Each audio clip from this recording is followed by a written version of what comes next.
This week, it's an all-pirate edition of Around the Verse. We sit down with designer Matt Sherman to talk about designing the next great pirate fighter. And then Ben Lesnick sits down with acclaimed concept artist Jim Martin to tell us how the Buccaneer came to life. All this and more on this week's Around the Verse. Okay, we're about 20. Wikipedia, get ready.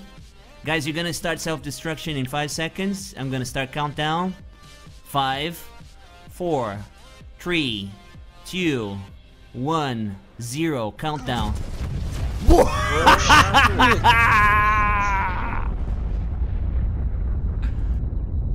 I'm so confused. The f was that? Someone cheated.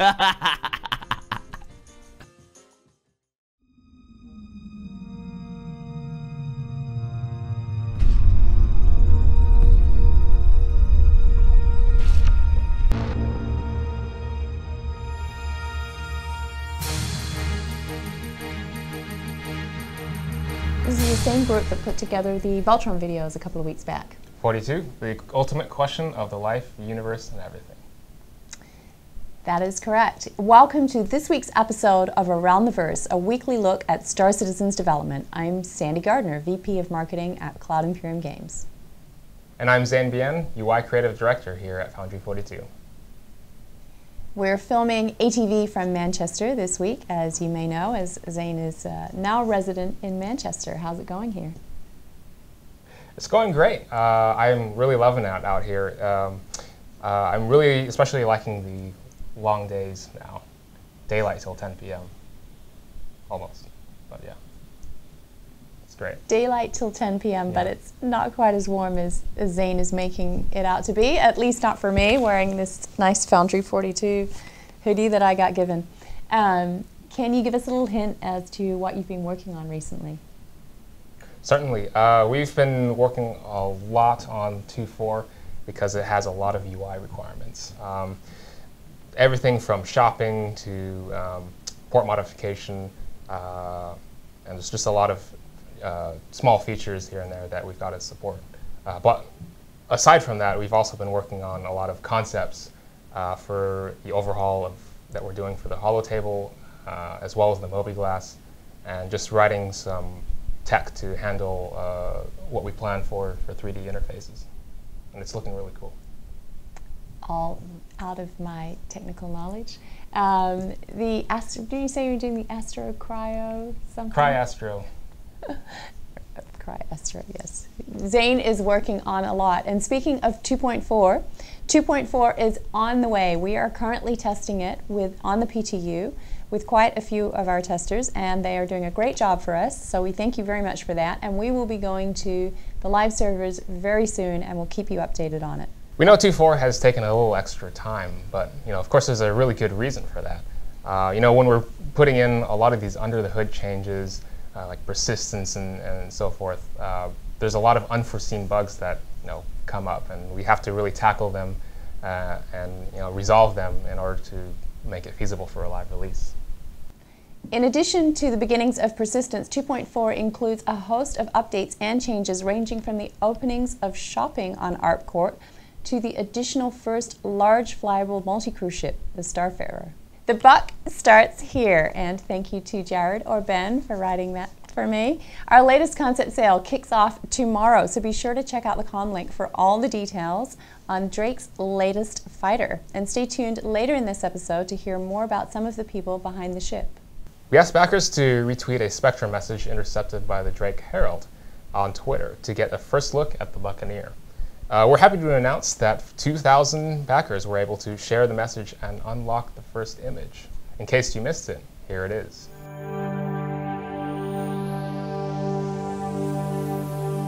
Subscribers have had their May Flare distributed. This month it is a space cactus.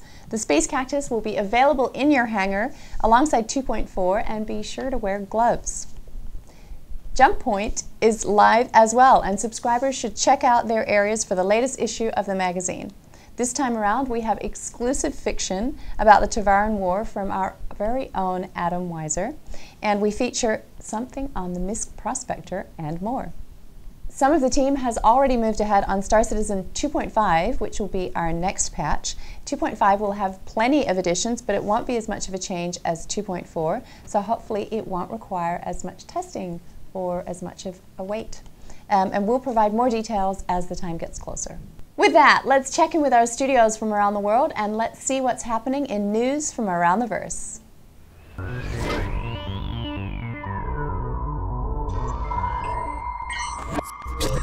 Hey everyone, welcome back to Los Angeles, California. I'm production coordinator Darian Vorlick. Today we are joined by our newest tech designer, Stephen Hosmer.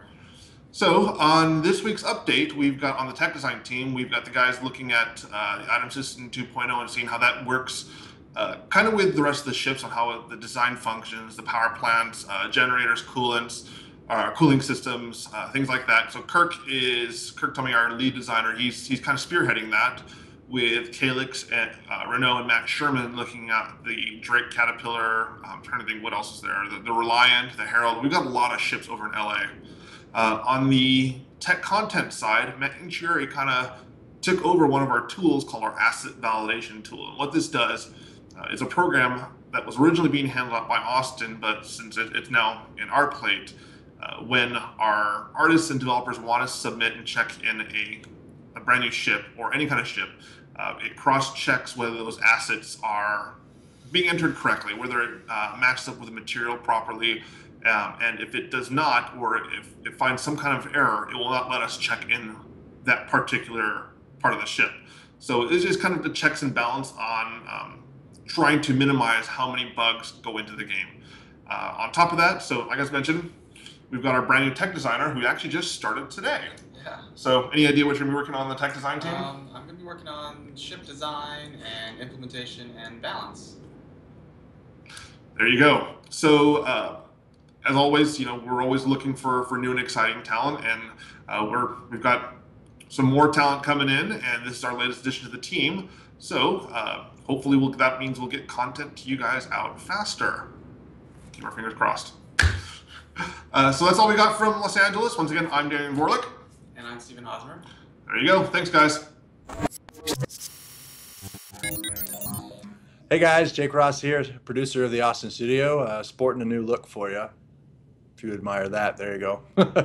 I wanted to give you an update on what's going on here in Austin. So first off, persistent UEC. So we have an alpha currency out on PTU right now as part of our first shopping release, where it's a test currency. It's there with the sole purpose of being able to test things with it and wipe it whenever we need.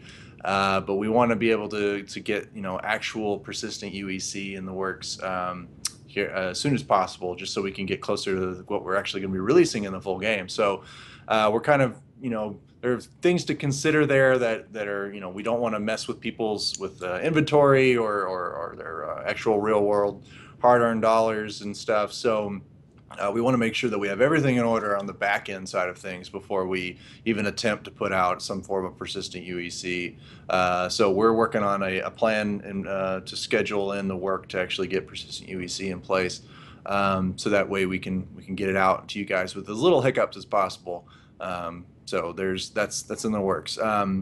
We also I talked a little bit last week about the additional shops that we're putting in place for the new pirate base that we're working on. So along with that comes new inventory. So we are on design side here, Robert Gaither and Rob Reiniger put together a list of clothing assets that we want to see in the next release for that shop. So these clothing assets are a little bit more piratey in nature. And they will be a little bit more rugged, a little bit more frontier like, as opposed to the kind of cleaner cut clothing assets we have right in Casaba right now. So in addition to new assets for Casaba, new clothing to sell there, we'll also have some new cool new different types of clothing for this new pirate shop. So So that'll be cool.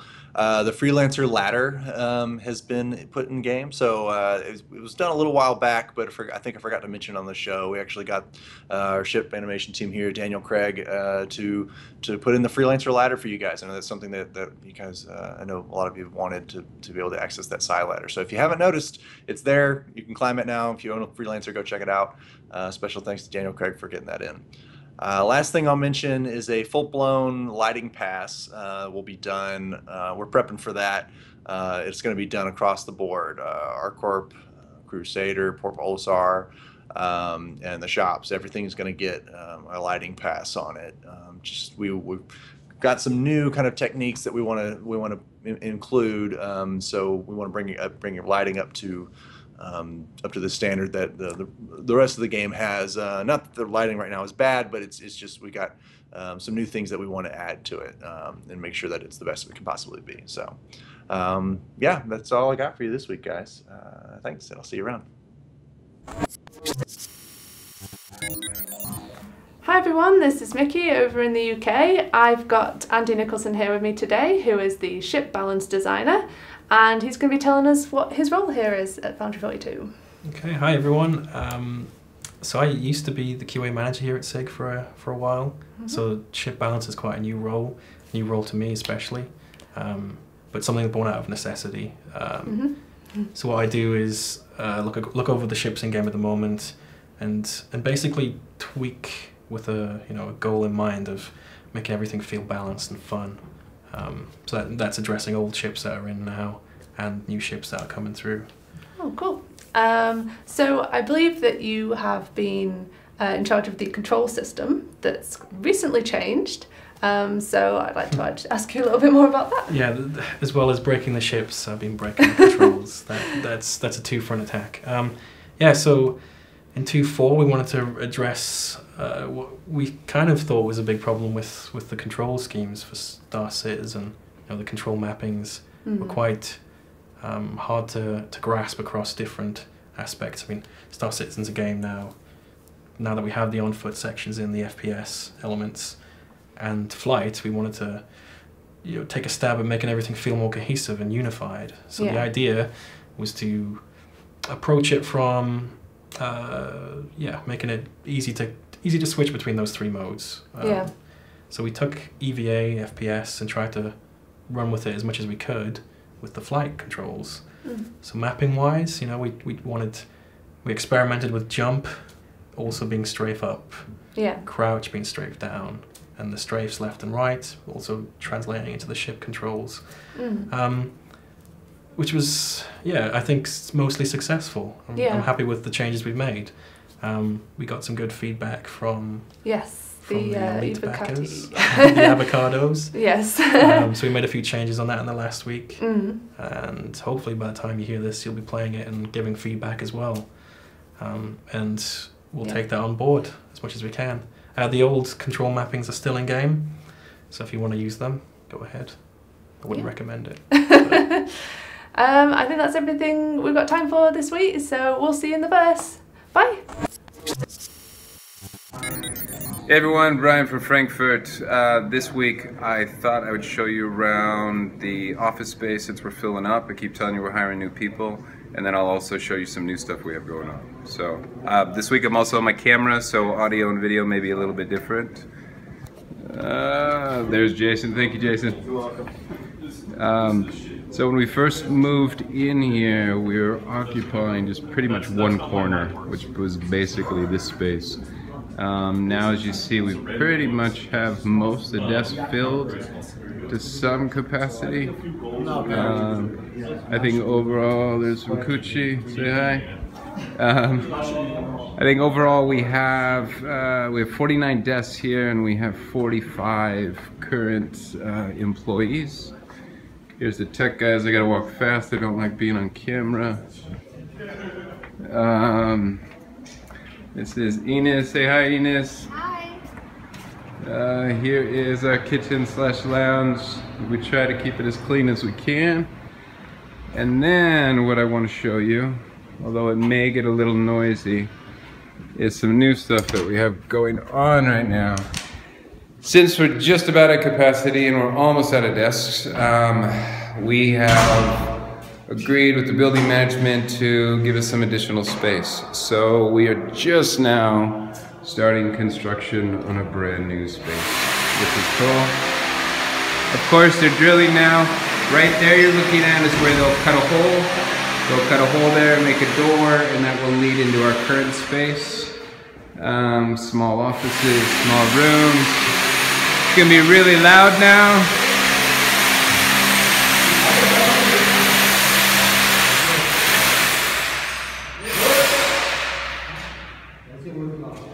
So that space in there will hold about another 25 employees. We should be good and have that all sorted by August 1st. And then we even have the room to expand a little bit more if we want. I think another 9 to 11 employees at that point. So just wanted to show off the space, exciting news. Enough people are interested in the game and excited about what we're pulling off here in Frankfurt that we're pulling in more and more people enough that we need to make some more space. So cool, awesome. Talk to you next week. This episode is all about the Buccaneer, so we sit down with two of the people who are behind this ship. First up, designer Matt Sherman, and secondly, concept artist Jim Martin. Take it away, Jared.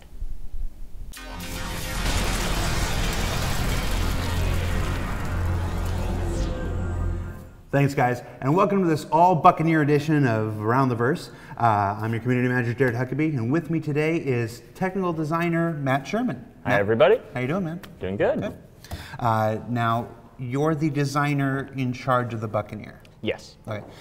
Just to give some background, when we do a ship, they tend to get assigned out to different designers. Yep. You don't design all of our ships and whatnot. No. So, what does it mean to design a ship? So this is sort of taking, we'd get a rough, almost like a paragraph blurb to sort of seed what this ship is going to be, what its place in the universe is going to be. And then, we always have a big meeting where we kick off what we want all the goals to be. And so it's also, design, art, community, like everyone's involved sort of like nailing down, okay, this is the core idea of the ship. And once we're all happy on that, then I sort of take the results of that meeting, and it's like, okay, what does this actually mean in terms of how many hard points for weapons does this ship get? How much cargo does it have? How many people are on board the ship? What components do we have to put on board to actually make sure it delivers on its intended purpose from that meeting? Sorting out, hey, do we need to develop or implement any special gameplay for this? Just answering all the looming questions that would come up with, let's make a spaceship. Right. And what was the original brief? Do you remember that original paragraph brief for the Buccaneer?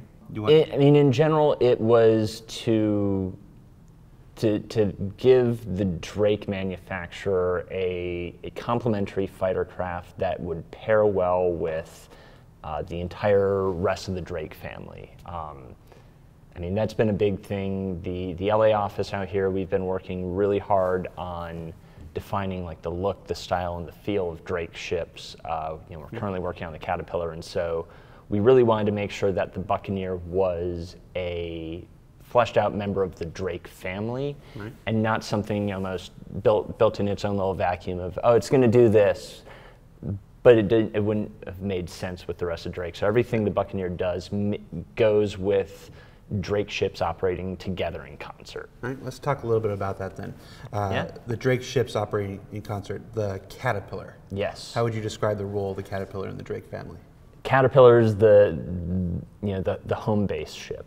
Lots of cargo space inside. From the walkthrough you and Calix did last week. Lots of just eventual options and room for growth that we're setting the ship up for. So I know there's always talk, of modules and different options. So while we don't have a full list, locked in of this is exactly what the Caterpillar has, we have a lot of potential for what that list can entail. So it can really flesh out, build the whole family together, and serve as that main base centerpiece. All right.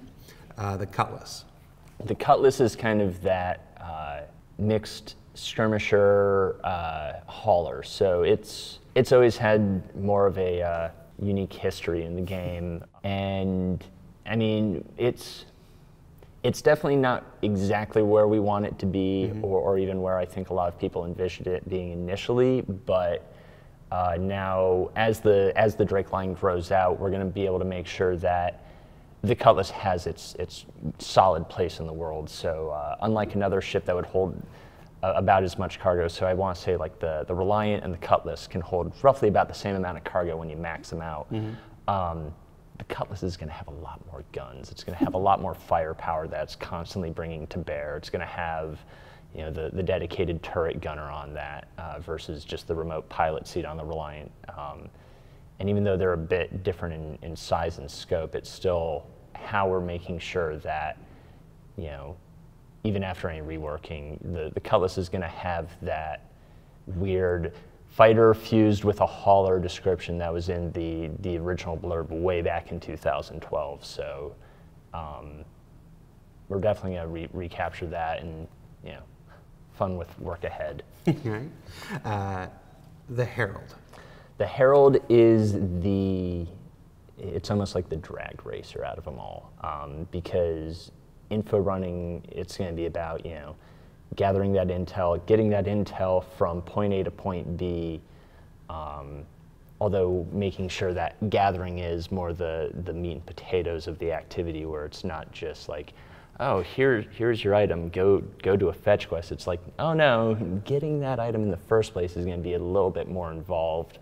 And once you've got that intel, well, hey, someone found out, you want to get out of there fast, and those giant engines are going to help deliver that. You're not going to be turning that well at high speed and at max cruise speed, but you're definitely going to be able to just point in a direction, go fast, get out. And long-range surveillance and stuff. Oh, yeah. You know, you send the Herald out first. It gets there first, takes the pictures, whatever, and bugs out fast. Exactly. Pops the radar. Okay, what signals? Who's around? What can I find out about where this place is, where we are now? Capture all that data, bring it back to your friends. You know, show them, okay, this is what we've got going into this next place. So if you're in a merchant group and you see a random Herald show up for 2 seconds, or 2 minutes before it disappears, you might want to man the turrets. Yeah, you may want to be like, oh, yellow alert. Somebody definitely saw us, and they got a scan off. Yeah, let's be a little bit more cautious. Gotcha. And now we're adding the Buccaneer. Correct. Adding the Buccaneer. And what is the Buccaneer's role in that? The Buccaneer is more that dedicated interceptor fighter support for the Drake family. So it's very much combat over cargo. You know, no actual discrete cargo on the ship. We're instead, you know, using it serve as a launch point to look more into how we want to approach smuggling gameplay into the future. We've still got some unanswered questions on that, so we can't go into the exact details, but we're making sure that the Buccaneer is poised to be able to leverage that as soon as we've got all those systems, you know, ironed out, approved, everything's set. So once we do get cargo gameplay, and it's like, oh no, you're not just being a legit businessman, you can take those shady deals and move contraband from point A to point B, and have purpose to that in how you're, you know, hiding that stuff in your ship. Gotcha. So right off the bat, it sounds like you're not meant to be a one-man pirate force in any of these ships. No, it's very much going to be about working in tandem with others, because, I mean, even an old pirate ship in the romanticized, you know, Caribbean era, it's like, no, it wasn't Blackbeard by himself on that ship. It was Blackbeard and his crew of other crazy people who are just going to jump overboard, like go to the next ship, steal that ship. Well, we got 2 ships now. Why are we going to sink this one? Let's go keep raiding other guys. And so it's definitely going to be a type of activity where, and not necessarily large groups, it should definitely be something that small groups of even, you know, 3 to 5 players should be able to get a really cool pirate experience out. Even just, you know, a Buccaneer and a Cutlass paired together should work really well together, because you're going to have the more agile firepower that the Buccaneer is going to bring to the table. You're going to have the more just durable and rugged ship that the Cutlass should should eventually, evolve into. Because I mean, that is a bigger ship, so it should be taking more hits than it is currently. And so when you have both of those together, it's like, well, you're going to be really distracted by that Buccaneer because it's going to be harassing you. But then that Cutlass still, it's going to have enough firepower on it where if you get too distracted and it starts pointing at you, it's going to start tearing holes in your ship. So making sure that they both just work great together. Now this weekend we actually released the very first image of the Buccaneer through our social media. We had folks retweeting and unscrambling, and that picture has generated a lot of response. And after this segment, you'll see an interview with Ben Lesnick and Jim Martin, who will talk more about the art. People have been trying to decipher the loadout from that image. So what can you tell us about the loadout? So just working off the image, you've got a pair of fixed size 1 guns on those outer wing tips.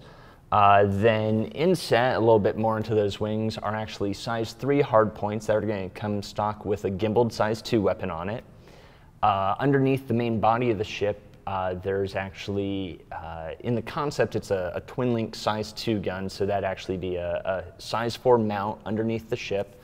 And then, in the concept, the 2 size 2s on there.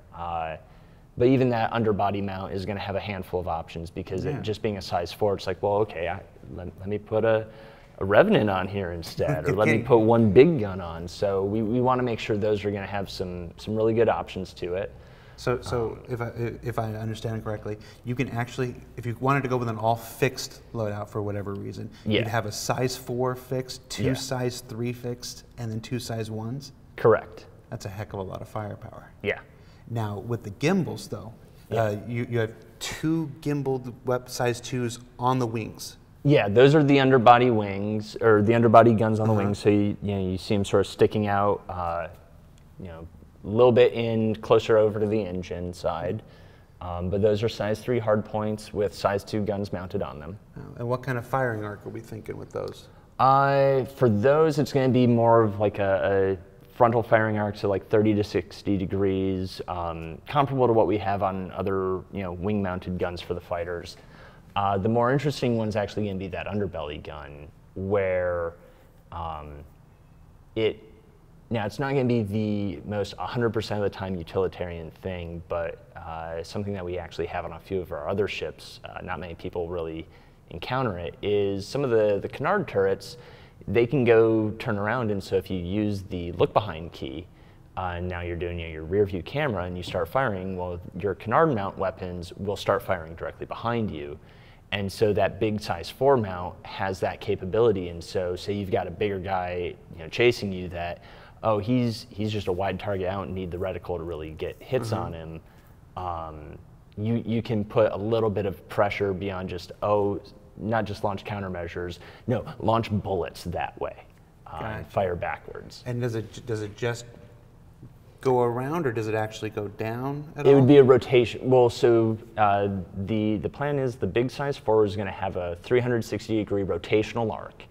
How much it pitches up and down, we still have to sort of work out, because we also want to make sure, if it pitched 90 degrees down, that none of the gun is starting to cut into the body. Yeah. So some of that is going to be seeing, what exactly looks clean, but also what gives the ship enough both benefits and also weaknesses. We don't want to make it, it's got 360-degree spherical coverage at all times with every gun, because that's kind of cheap. You mean sometimes we put weaknesses into ships on purpose? Is that game balance? Allegedly. All right. So you have a size 3 gun on the bottom, gimbaled. And when I know the cockpit has it's at a glass glass floor in the cockpit, so tremendous visibility. Yeah. You can gimbal it around. You can use the look behind key to track things behind you. Yep. You still keep the reticle if you've got something locked on. Not currently with the look behind, just because that goes to a more abstracted third-person camera, and so we traditionally cut off any HUD elements when you're looking at a third person. But it should be something where, if when you really get to know your ship, you can pull this off. Like even right now, Hornet pilots and Mustang pilots can sort of take advantage of this with their nose turrets. Gotcha. And one of the things that, one of the talking points for the Buccaneer has been its maneuverability. Mm-hmm. So what can you tell us about its maneuverability? So we want this thing to be very agile. We don't, even in our current concept pieces, we don't have every exact maneuvering thruster the ship's going to need fully placed out, because we need to make sure that when we start building out the final model of this for the game, that we're really being meticulous in placing these. But because we don't fake the calculations, we do it real. Yeah, like where everything is positioned around the center of the mass on a ship absolutely dictates how is this thing going to handle, how is this going to perform, how much are you, or how likely are you to black out, because if you're sitting off center of mass and the ship's tumbling around you, what's that going to do to you at 800 meters a second in cruise? So it's definitely going to have the handling. It won't be like a drag racer fast, so it's not going to be as quick as a Herald, but it's going to be able to weave in and out of a fight really well. Yeah, I noticed these engines are pretty sizable here. Oh yeah, when it needs force and when it needs to do more of a straight line kick, it's going to have that.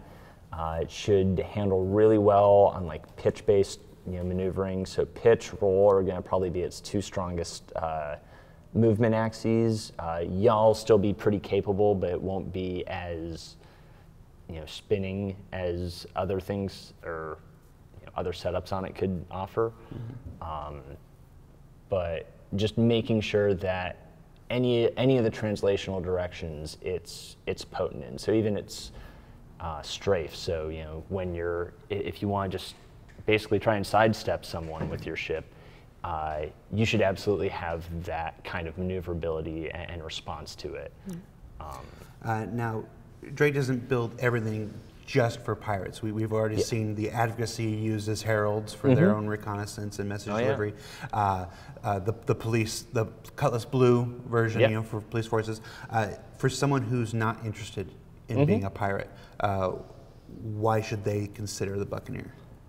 Even as a defensive ship, like we were talking about earlier in this segment, we want the Drake family of ships to feel like a cohesive family. And so if you and your friends, you're running a full legit, we are just a cargo Caterpillar operation. We're hauling freight from Stanton to Nix or to wherever. Well, you're not going to want to do that alone. You're not going to want to just risk the elements, as it were, and say, oh, my cargo ship will get there without any problem. You're going to want some protection for that, and we want to make sure that Drake ships feel like the natural choice to defend other Drake ships, to work with other Drake ships. For that weapon on the bottom, the size 4, are there other attachments for that besides your standard, minigun? I mean, what else can we put on that? So we're definitely looking at some other options for that. Although a couple of those options drift back more into the very pirate themed. Mm-hmm. One of the biggest ones that we're definitely hashing out right now is an interdiction weapon. So we don't have all the exacts of that mechanic locked in right now, but it's one of the things that we want this ship to have, where it's like, well, yeah, we need something that's going to pull you either out of quantum or pull you out of jump or disrupt your ability to go into those fast transit modes.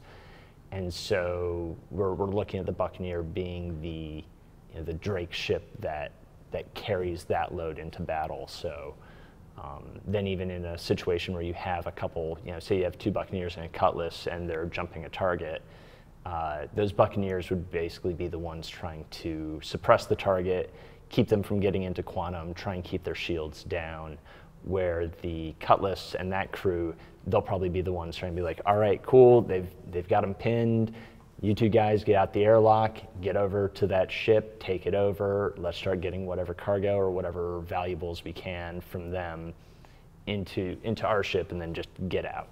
Gotcha. So I definitely like the way that this all seems to be working together. You know, you've got your Herald for your surveillance and your information gathering. You've got your Buccaneer to disable the targets. You've got your cutlasses to bring in, you know, your boarding parties and stuff like that. And then you've got your Caterpillar to haul away your booty. Oh yeah. It seems very cool. Yeah, I mean, it's just, it's making sure a manufacturer feels like a true family of ships. Cool. Well, Matt, thanks so much for your time. That's been a brief look at the design phase for the Buccaneer. The Buccaneer goes on sale tomorrow, the 27th. 27th. And we're still going to have a few other surprises. We didn't go over all the exact specs on it today, so there will still be some other cool stuff for you guys to look forward to. So check out that post on Friday. Matt, thanks a lot, man. Yeah, thanks for having me. All right. To Ben and Jim.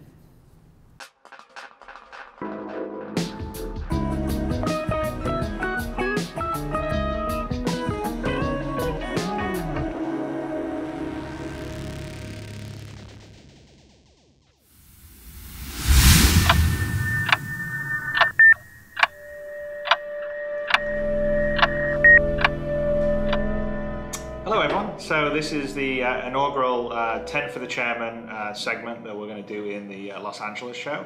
And this is where we take 10 questions from subscribers who their generous backing allows us to do all this community communication, work, video, and this show here, as well as the stuff that we do in Austin, like Wingman's Hangar and the behind the scenes stuff. So thank you all to subscribers, and we take 10 questions every week. Funnily enough, the very first question is from 10. And he asks, I'm curious to know about the hardware setup required to run Star Citizen on full HD on max detail.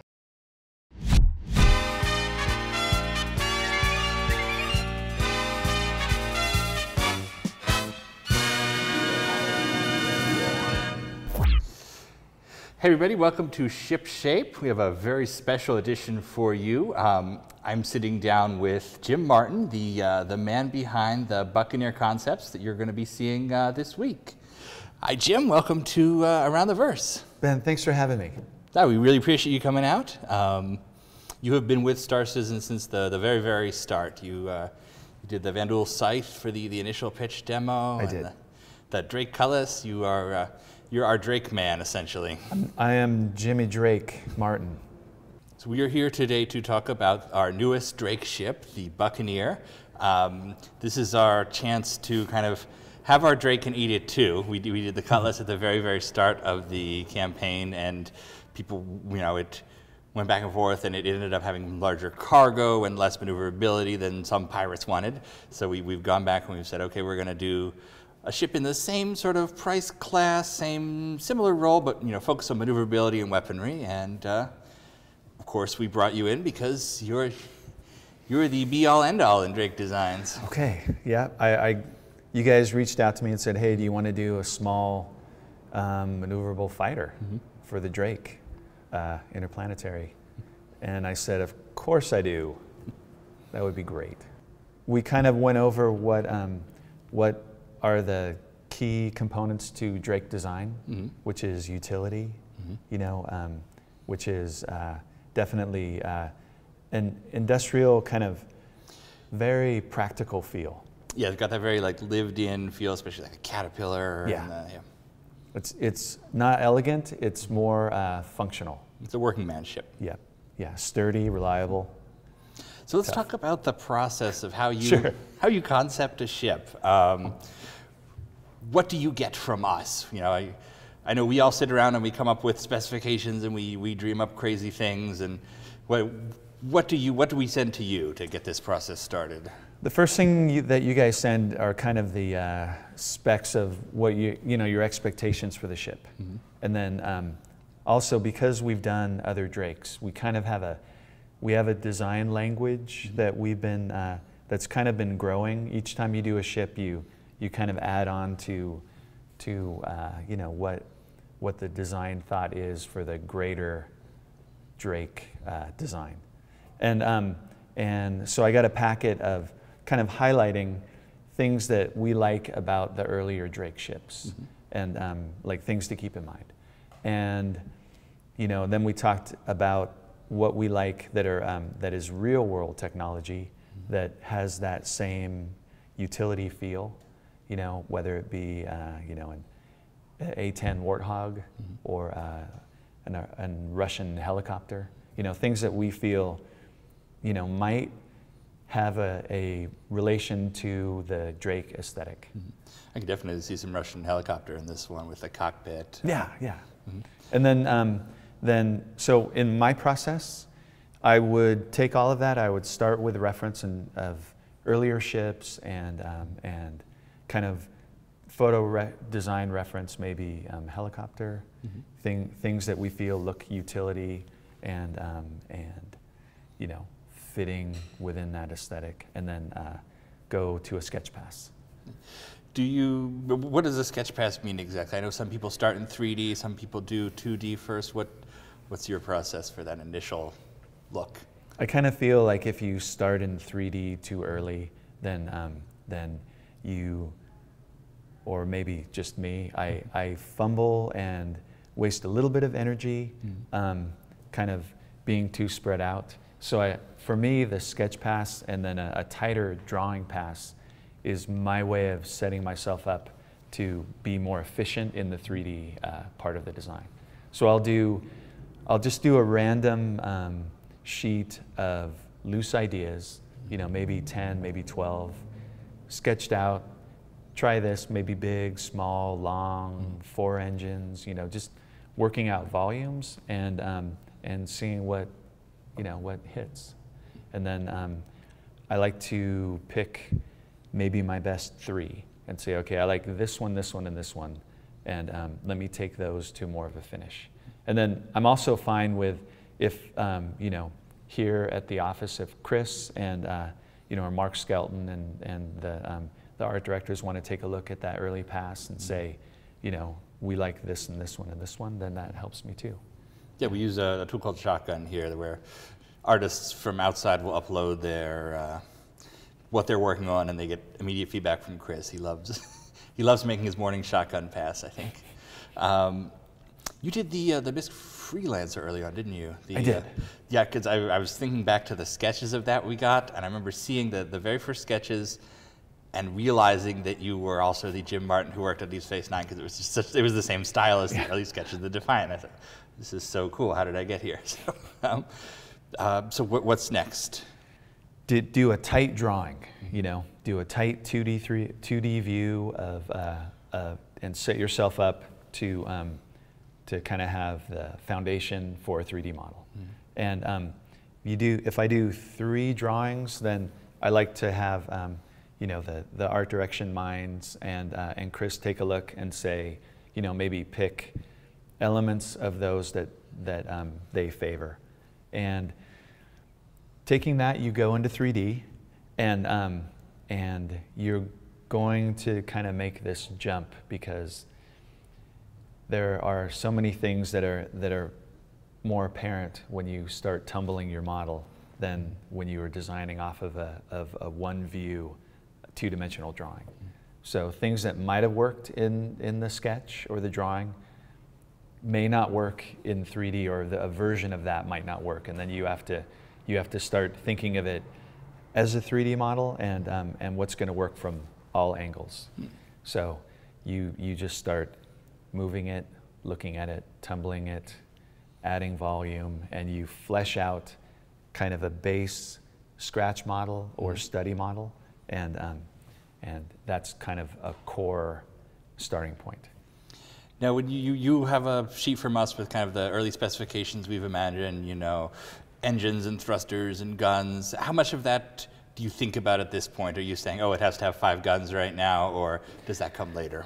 You know what, that kind of, for me, some of that comes midway in the process. Like when I'm starting, I'm trying to make sure that I'm within your size parameters and letting the design kind of grow within that specific bounding box. And then from there, then you hit that point where you better start figuring out where the guns are going to go, or you're going to be in trouble. Like you're going to have to start undoing things that were working once you add these other things to it. So even with the Buccaneer, we tried some different gun configurations that were not working for the specs, and we abandoned them and went to some things that were lining up with what you need the ship to do. So, you know, the important thing is having it do what you need it to do for gameplay. Yeah, absolutely. So, what's next? You know, so you kind of go back and forth with the team. You get feedback from Chris and the art directors. I give terrible feedback myself because every time I see a spaceship, I'm like, that's cool, that's even cooler, that's even cooler, and it's totally useless to the process. But you know, it's going to get blown up.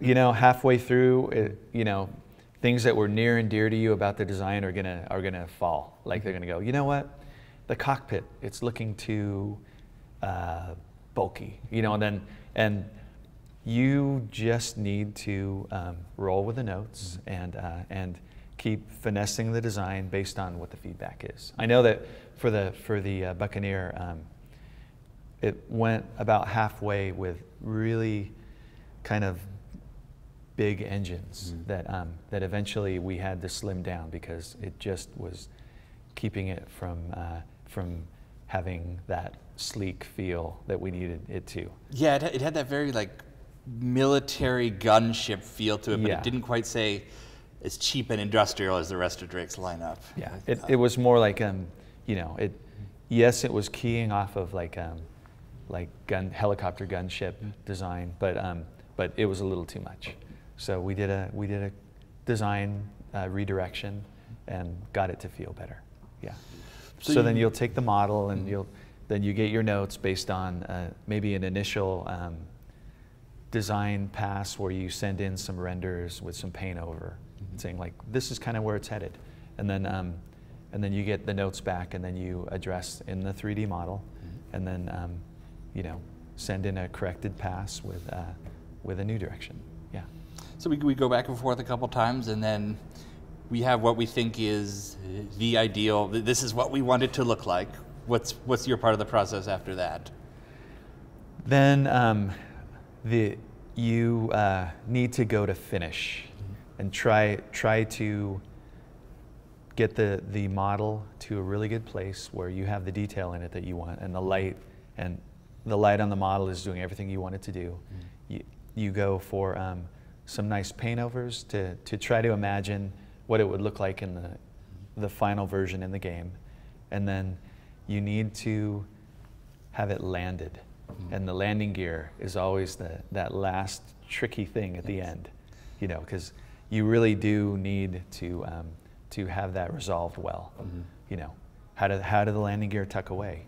You know, how does it extend for the landing? You know, how do you get in the ship? How do you exit? Yeah.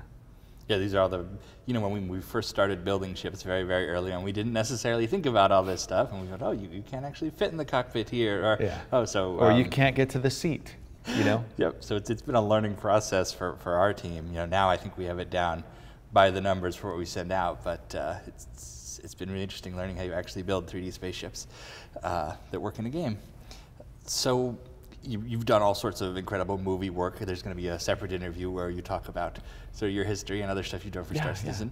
But how does building a ship for a game compare to a similar task for a movie? One of the things that I really like about working in games is that when you get a design assignment, it really does focus on, you know, this specific design and how it works for the game and gameplay. And that means that you really can have the chance to go for pure game design that is thought out from start to finish. You know, sometimes in film, you know, it doesn't need to be taken that far because it may be a background thing. It may be something that's not necessarily, you know, not getting a story focus. With games, everything needs to be just taken from start to finish, and it needs that attention to detail, and I really respond to that. Because players are going to study every single. Yeah. You've probably already seen they've studied every single millimeters of your ship design so far. Can you talk about doing the marketing paintovers you do for the sail itself? Because I think of our concept artists, you're kind of unique, and you were really good at these like scenes with people in the ship, and just it makes them feel like they're real. Well, you know, like I think that comes from working in film, where you know that if you're trying to present something for a production meeting, you can show a prop, but a prop is more interesting when someone is holding it and interacting with it. And you can show a set, but a set is going to be more interesting when people are standing in the set and it feels more alive. Like if you're going to do a coffee shop, you want to have people sitting around a coffee shop drinking coffee. And I kind of apply that to this as well. Like I want to show, you know, the interaction with the thing that I've designed, you know, and try to make it feel like it's happening in a specific time and it's a moment. If you capture the moment, you kind of capture the charm maybe of that illustration. Does that make sense? Absolutely. Okay. All right. Yeah. So can you tell everybody why they should take a look at the Buccaneer? What makes this ship really cool? You know what? This ship is a utility fighter that's meant to take a beating, and it is rugged and tough, and it's not pretending to be pretty. It's going to get your pirate job done. It's a Drake. Come on, you know Drake. Rugged and tough. Sounds fantastic, Yeah. and we can't wait to share the finished ship with everybody. In fact, it'll be available on the RSI site tomorrow. We'll have a whole post about it, so please come and check that out. Jim, thank you very much for coming in. Ben, awesome, my pleasure. It's just always such an honor to work with you. So you guys are making the magic. I love it. Thank you very much. We're very happy to have you.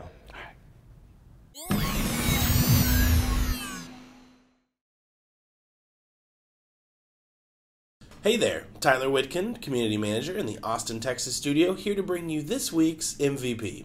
A huge congratulations to Reliant for his video, We Are Star Citizens. Many don't realize just how much time and effort goes into working with the CryEngine and bringing a project like this to life. So absolutely fantastic work, sir. Congrats again. You're this week's MVP. Back to you guys. Congrats to Reliant. It is clear that a lot of time and energy and love went into making that. I think that defines the Star Citizen community in general. It most certainly does. We have a very passionate community, and we might be in Manchester this week, but we have not forgotten about ATV's Fast Forward. Check it out.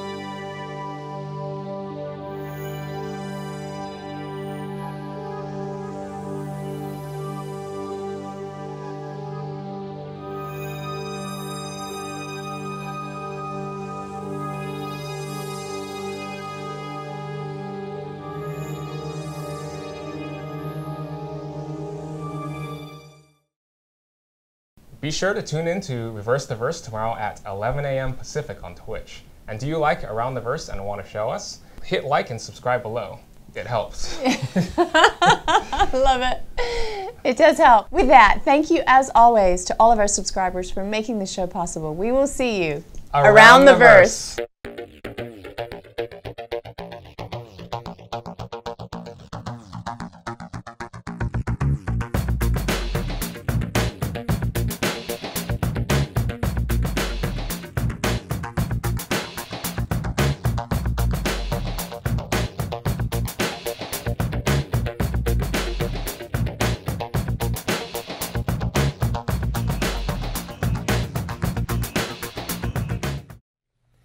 Did you know that many of Star Citizen's developers are on social media? If you would like to follow Star Citizen on Facebook, you can find us here. Or on Twitter, here. And even Instagram here. And for a full list of developers' personal accounts they're willing to share with the community, check out this link. You can find out what I bought at Amazon this week. Star Wars stuff. It was probably Star Wars stuff.